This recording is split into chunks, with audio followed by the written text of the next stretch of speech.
China, especially here in Shenyang and the Chinese Northeast, the date September 18th is one that'll be remembered for generations to come, long after each and every one of us are gone.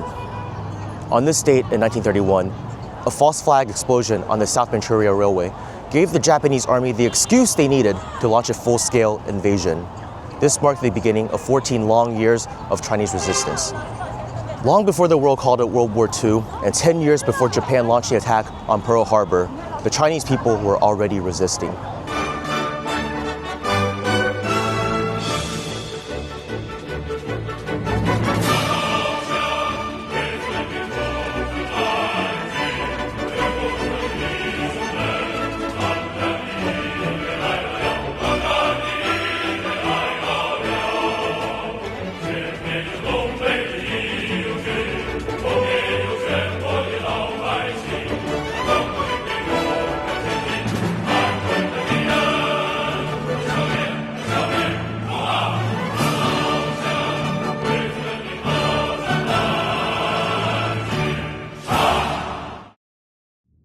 The 918 Historical Museum tells the story of Japan's invasion and the atrocities the Japanese imperialists committed against the Chinese people, against civilians, soldiers, men, women, adult, and children alike.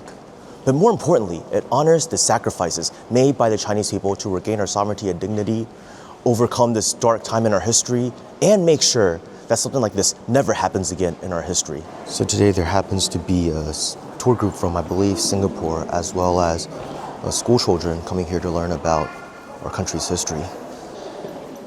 So this museum is divided into various sections, and it begins over here by talking about Japan's militarism back in the late 19th century. I do want to point out that over here, if you pause the video and read it, they don't mean North Korea, it means all of Korea. I think it's a translation error. The 1931 Mukden Incident is remembered as the start of the Second Sino-Japanese War, what we in China call the War of Resistance against Japanese Imperialism, or 抗日战争. But to understand why this war happened, we need to understand the path Japan chose during its modernization, including the events that led to the First Sino-Japanese War in 1894 and 1895. I'm currently working on a series about that earlier war, with the first episode already out covering the buildup. In reality, 1931 wasn't the beginning of Japanese aggression towards China. It was the beginning of their full-scale invasion. We know that Taiwan's colonization by Japan came directly out of China's defeat in the First Sino-Japanese War, just as Taiwan's return to China came directly out of Japan's surrender in the Second. This is a map of the major battles of the First Sino-Japanese War that took place in 1894. But even before the First Sino-Japanese War, Japan had already attempted to invade Taiwan in 1874, and this photo shows some of the soldiers involved in that campaign. And it's because a huge part of Japan's aggression towards China involved its colonial rule over Taiwan that the Chinese people cannot tolerate the Japanese government meddling in affairs involving Taiwan today. When Japan embarked on what they call the Meiji Restoration and building capitalism in Japan, it also marked the beginning of their militarism. And like I said in a previous episode of Straight Talk, they had two policies, southward and northward into Korea and then China. And then southward, it was through China's Taiwan into the Pacific Islands. And then following that, they launched the Russo-Japanese War to fight Tsarist Russia over interests in China's northeast. And it was after the defeat of Russia that Japan's colonial institutions in northeastern China first began in the early 20th century. If you want to know why Chinese people really do not like the northeast being called Manchuria, this is why. It's because Japan plotted to nominally turn Mongolia and the northeast into independent countries in which they could establish puppet states. And that did happen over here when they created the so-called Manchukuo, or the state of Manchuria. And this is the declaration of that puppet state's establishment. And at the helm of this puppet regime, at least nominally, was none other than the last Qing emperor, Pu Yi. If you watch my previous Shenyang vlog on Nurhaci and Huang Taiji, then for reference, Pu Yi was the 10th generation direct descendant of Huang Taiji and 11th of Nurhaci. Not sure how they would have felt about their descendant becoming a puppet of another empire. Here are the worker IDs that were used in the puppet state of so-called Manchuria.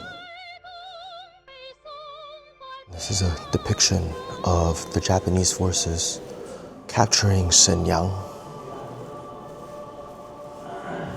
Japan had a relatively easy time capturing China's northeast in its entirety because resistance was localized to this region, while the central government, under the leadership of Chiang Kai-shek, adopted this policy of suppressing communists before dealing with the external threat. And Chiang Kai-shek at that time, naively thought that while he focused on the communists, the League of Nations would handle Japan on the world stage. But what instead happened was most of the major countries in the world at the time adopted a policy of wait and see and appeasement. So for a decade, from 1931 until 1941, China fought alone. But this history is so little known outside of China that historians often call it the Forgotten Front. And people don't realize that World War II wasn't just US allies helping out China, but it was also Chinese forces helping their American counterparts. From 1931 till 1941, China was fighting alone. But by the time Pearl Harbor happened, China had already pinned down around 80% of Japan's army. That's what stopped Japan from pushing into Siberia or from invading Australia and India. And this is the part that most people don't realize. By 1941, Japan had already lost around 400,000 troops over here in China. That's more than they lost in the entire Pacific War after the US joined. When people talk about the Pacific turning point, they usually think of Midway or Guadalcanal, but that was only able to happen because they were bled dry over here in China. The Chinese front forced them south, which triggered the oil embargo, and it made the island hopping campaign even possible because the Imperial Army was stuck in this endless grinding quagmire. And for China, this decade of resistance wasn't just about survival, but it was the beginning of the end of the century of humiliation that began with the Opium Wars and was exacerbated by the loss to Japan in the First Sino-Japanese War. This time, China fought back successfully, and it showed the world, and perhaps more importantly to its own people, that China will never be the victim ever again. I'm pretty sure the painter with the funny mustache and the bald guy on the balcony who really love trains don't need an introduction. But I'm willing to bet most people aren't familiar with the Japanese thinkers who spread fascism in Japan. One of the most important figures was Kitaiki, widely regarded as the ideological father of Japanese fascism. He helped found Yuzonsha, or the Society of Those Who Yet Remain. The group pushed ultranationalism, rejected liberalism and communism, and framed Japan's expansion as a mission to quote-unquote civilize Asia. Yuzonsha never gained power, but its ideas shaped the fascists who did. Next is Araki Sarao, a leading theorist in the Imperial Japanese Army. He argued for a spiritual and moral revival centered on the emperor, believed the military should guide politics, and promoted expansionism, especially in northeast China. As Minister of Education, he pushed Kokutai no Hongi, the official fascist-style ideology taught in the schools. Araki wasn't pulling the trigger, but he helped lay the intellectual foundation for Japan's militarism. Finally, Okawa Shiume was a key intellectual behind Japan's fascist turn. A Pan-Asianist and advocate for Japanese supremacy, he framed Japan's empire as a civilizational mission and advised radical officers. Western observers even called him Japan's Goebbels.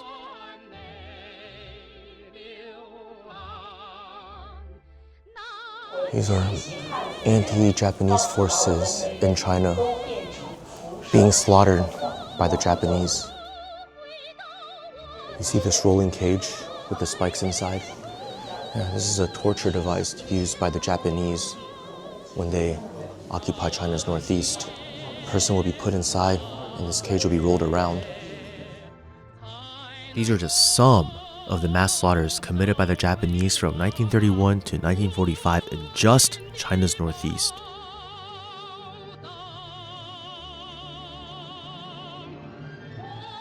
Now we have to talk about Unit 731, one of the darkest chapters of Japan's wartime history.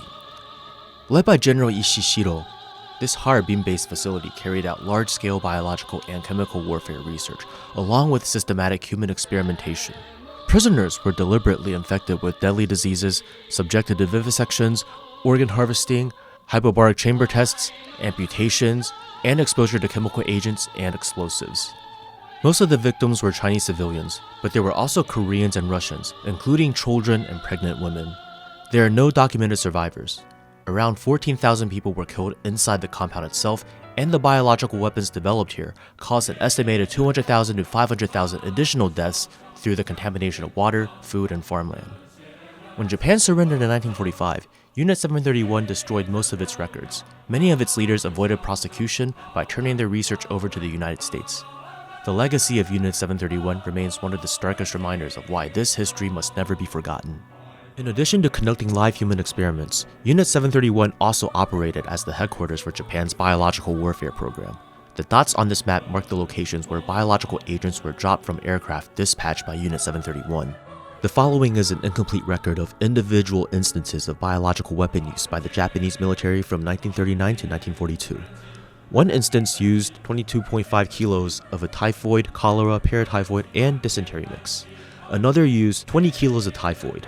Another involved 270 kilos of typhoid, paratyphoid, cholera, anthrax, and plague agents. Two separate instances used a total of 9 kilos of plague and anthrax. One used 70 kilos of a typhoid, paratyphoid, and dysentery mix. One used 70 kilos of plague, another used 5 kilos of plague, another used 24 kilos of plague and anthrax, and one more used 140 kilos of anthrax. In total, that's 639.5 kilos, and even these figures are incomplete. And this is a desk used by Kitano Masaji when he secretly conducted bacteria tests as a professor at the so-called Manchuria Medical University from June of 1936 to July 1942. In August of 1942, he was appointed as the second commander of Japanese Unit 731. After the Mukden Incident, the first armed resistance came from local volunteer armies and Northeast Army commanders. The Northeast Army was technically under the KMT, but their resistance went against Chiang Kai-shek's orders. In 1932, communist guerrilla cells began moving into the Northeast and organized the early partisan units that later formed the Northeast Anti-Japanese United Army in 1936. The forces that made up this United Army became the primary anti-Japanese resistance in the Northeast from the early 1930s through the end of the war in 1945. These are just some of the key figures that took part in that historic struggle. These were the shoes worn by the United Northeastern Resistance fighters. Just think about how cold it was up here and how thin these shoes are. There are ushankas, parkas, and coats. Does this guy look familiar? This is a depiction of General Kim Il-sung and Liang Chenglong leading anti-Japanese guerrillas back in March of 1933. So why is a Korean guy here? As it turns out, Koreans were deeply involved and disproportionately influential in the resistance against Japanese imperialism in northeastern China and made up a huge share of the Northeast Anti-Japanese United Army.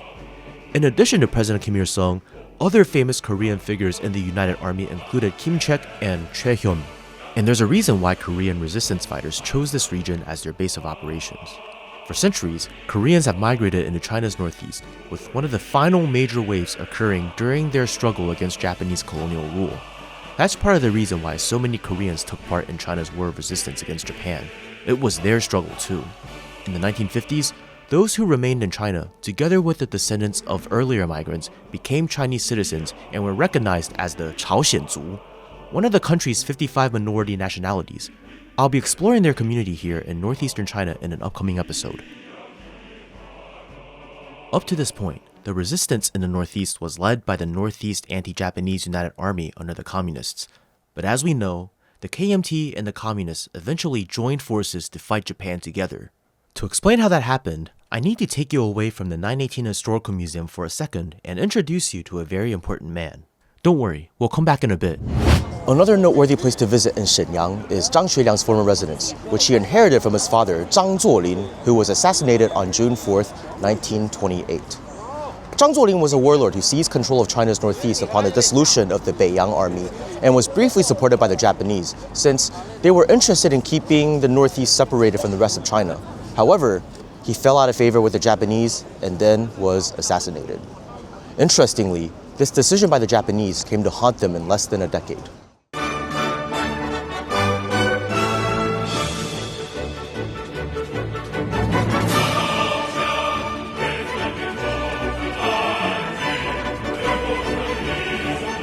The explosion that killed Zhang Xueliang was meant to be a false flag attack that the Japanese would blame on the Chinese, but they failed to do the latter part.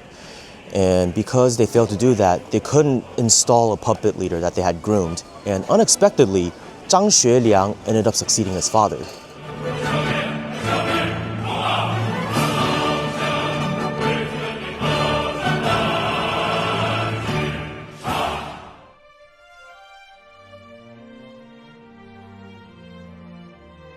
Shortly after Zhang Xueliang took over in 1928, he began what's known as the Dongbei Yizhi, the Northeast flag replacement movement, during which all Beiyang Republic of China flags were replaced with the Nanjing Republic of China flag, thus nominally unifying China. They used to have a room over here in his old residence with the flag on display, but I guess because of recent Cross-Strait tensions, it's since been removed because that flag kind of represents something a little bit different today. However, in less than 3 years after Zhang Xueliang nominally unified China, the September 18th Mukden Incident of 1931 would happen, and Zhang Xueliang would retreat from the Northeast. At the time, he was condemned by many because the Northeast fell to the Japanese, but he later went down as a Chinese hero in 1936 when he detained Chiang Kai-shek and would not release him until Chiang Kai-shek agreed to stop fighting the communists and instead form an alliance with them to fight off the Japanese together. After this incident, Zhang Xueliang himself was detained and went wherever the KMT did. In 1946, he was transferred from Chongqing to Taiwan, where he remained under house arrest until 1988, shortly after Chiang Kai-shek's son and successor Jiang Jingguo died. In 1995, he immigrated to Honolulu, where he would live out the remainder of his life until he passed in 2001 at the age of 100. Without Zhang Xueliang's decision, China's resistance might have fractured before it even began. Fun fact about Zhang Xueliang, he smashed with Mussolini's daughter. The alliance forged as a result of Zhang Xueliang's intervention is known as the Second United Front. This marked the suspension of the Chinese Civil War and the beginning of 8 years of joint resistance from both the KMT and the Communists. With this historical context out of the way, let's head back to the museum. After the United Front was formed, the Chinese Red Army was nominally incorporated into the National Revolutionary Army of the Republic of China and was called the Balujun, meaning 8th Route Army. In practice, however, the 8th Route Army remained under Communist command and operated independently of KMT control. 8th Route Army soldiers wore the same uniforms as KMT soldiers, fought under the same ROC flag, and focused primarily on guerrilla warfare against Japanese forces and their collaborators. What's interesting is many Western commentators still frame this period as a simple CPC versus KMT rivalry, repeating Cold War narratives where each side minimized the other's role. That framing is outdated on both sides. Today, it's widely understood in China that the Communists, as a guerrilla force, and the KMT, as a conventional army, played different but complementary roles in defeating Japan. The earlier downplaying was more about political necessity than historical truth on both sides, and that lens is no longer needed today. The Chinese people standing up was not the result of Chinese people killing other Chinese people, but Chinese people coming together to fight off the foreign invader. By the mid-1930s, the lines of what would become World War II were being drawn. In October 1936, Germany and Italy signed a treaty that formed the Rome-Berlin Axis. A month later, Germany and Japan signed the Anti-Comintern Pact, aimed at the Soviet Union. Italy joined in 1937, and in 1940, Germany, Italy, and Japan formalized that alignment with the Tripartite Pact, formally becoming the Axis powers. In 1941, the war expanded again. Nazi Germany invaded the Soviet Union in Operation Barbarossa, bringing the USSR fully into the conflict. Britain and the Soviet Union soon became allies. Then, in December, Japan attacked Pearl Harbor and the US entered the war. Around this time, the Chinese Communists called on the national government and the Chinese people to unite with all countries resisting fascism. On January 1st, 1942, China, the US, the UK, the Soviet Union, and 22 other countries signed the Declaration by United Nations, formalizing a worldwide united front. From this point on, the war against fascism was global. After entering the war, the United States fought Japan across the Pacific through island hopping, pushing westward, cutting off Japanese supply lines, and steadily rolling back Japan's perimeter. In Europe, the US joined the British and the Soviet Union, opening a second front against Nazi Germany that helped bring the war in Europe to an end. In China, American entry meant material support, air power, logistics, and coordination, backing China's long war of resistance against Japanese imperialism once the conflict became global. After defeating Nazi Germany, the Soviet Union entered the war against Japan in August 1945, launching a massive offensive that destroyed the Japanese Guangdong Army in northeast China, removing Japan's last major land force on the continent. Japan announced its unconditional surrender on August 15, 1945, and formally signed the Instrument of Surrender on September 2nd. Under the terms of the Cairo Declaration and the Potsdam Declaration, both cited in the surrender, Japan recognized Korea's independence and returned Taiwan, Penghu, and all other territories taken from China to the Republic of China. China's loss of Taiwan to Japan in 1895 was the result of a humiliating defeat in the First Sino-Japanese War. Taiwan's return to China in 1945 was a result of China's victory alongside the rest of the world over Japanese imperialism. That was a quick glimpse at the September 18th museum. And now we're gonna head over to where the Japanese war criminals were tried, where China carried out our version of the Nuremberg trials. We are now in front of the court building where Japanese war criminals were tried. The goal was not revenge, but rather a reckoning with history. There are people talking about social credit and jaywalking and all that, but honestly, jaywalking is much more culturally acceptable over here on the mainland than in Taiwan. Immediately after the war, the KMT government convicted hundreds of Japanese war criminals and executed dozens of them. After the establishment of the PRC, trials were held for major war crimes here in Shenyang as well as in Taiyuan. About 45 Japanese war criminals were tried, but none were executed and were instead given the chance to repent and reform. Now we just gotta make a reservation, and admission is free. Just gotta confirm my identity. In less than 10 seconds, I got my ticket. 正义审判 means a just trial. The CPC's policy emphasized leniency for those who confessed, political re-education, and proving China's moral superiority over the Japanese militarists. So whereas the West had the Nuremberg trials, we had the Shenyang trial. So you might be wondering why the trials happened in the 1950s after the founding of the PRC. And it's because when the Soviet Red Army came into the Northeast to fight the Guangdong Army, a lot of the prisoners of war were taken to Siberia where they were forced to do labor. And it was after the founding of the People's Republic of China where they were sent back to China where they would face justice in the country where they committed their crimes. In July 1950, the Soviet Union extradited 969 Japanese prisoners to China, and they were jailed in Fusun War Criminals Management Center for what they call humanitarian transformation. This guy, Luo Ruiqing, was the public security minister responsible for overseeing the Japanese war criminals. So this motherfucker, his name is Shigeru Fujita, and he was one of the prisoners in the Fusun War Criminals Management Center, and his claim to fame was inciting his men to riot as he refused to reform. In March 1954, about 1,000 staff members were transferred from all over the country over here to Shenyang by the Supreme People's Prosecutor's Office, and they formed the working group of interrogation to work in the war criminals management centers in Fusun and Taiyuan. After the interrogation was completed, the Supreme People's Court established the Special Military Tribunal and prepared for the trials of the Japanese war criminals, according to the decision of the Standing Committee of the National People's Congress. And here's a group photo of the public defenders of this tribunal. And these are the names of Japanese war criminals for public prosecution, along with their former positions.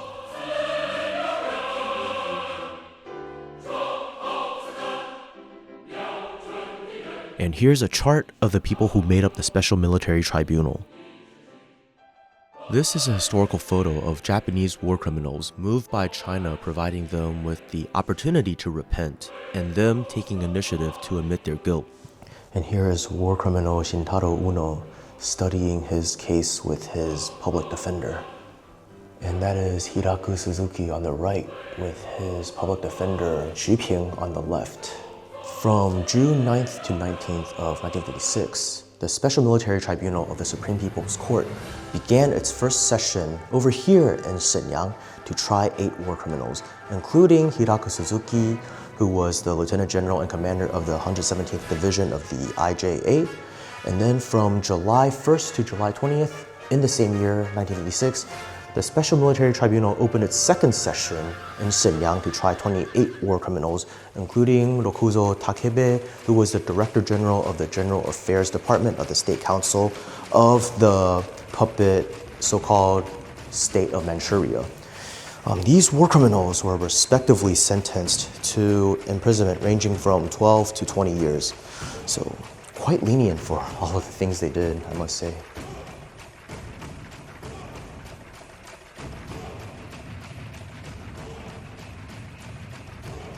Here is Hiraka Suzuki, sentenced to 20 years. Here is Shigeru Fujita, 18 years. Here is Masaru Uesaka, 18 years as well. Here is Shinosuke Sasa, 16 years. Tsutomu Nagashima, 16 years. Kenjiro Funaki, 14 years. Hideo Sakakibara, 13 years. And Shintaro Uno, 13 years. So this is Shigeru Fujita, the guy who instigated the riot because he did not want to submit to the law. But by the time he was in court, he chilled out and he stated, in his words, "In the cruel, aggressive war against China, I had committed crimes against the Chinese people. I sincerely plead guilty and obey the decree."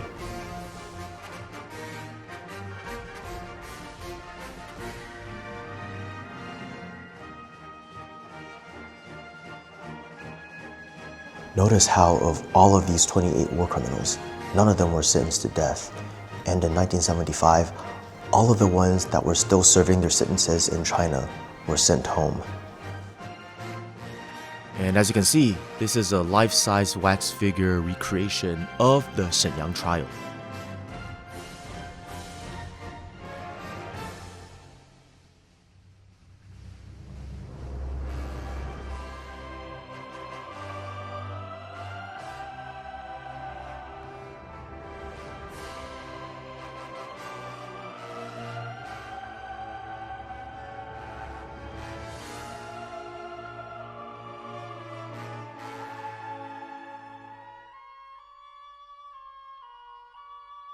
During the re-education of the war convicts, which happened after the establishment of the People's Republic of China, part of their curriculum was studying communist theory.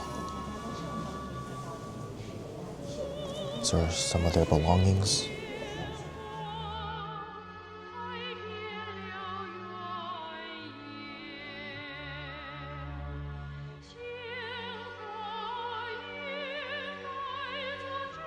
This was presented to China's Supreme People's Procuratorate by the first batch of released Japanese war criminals, and it reads, "We will never forget the leniency and humanity shown by the Chinese people.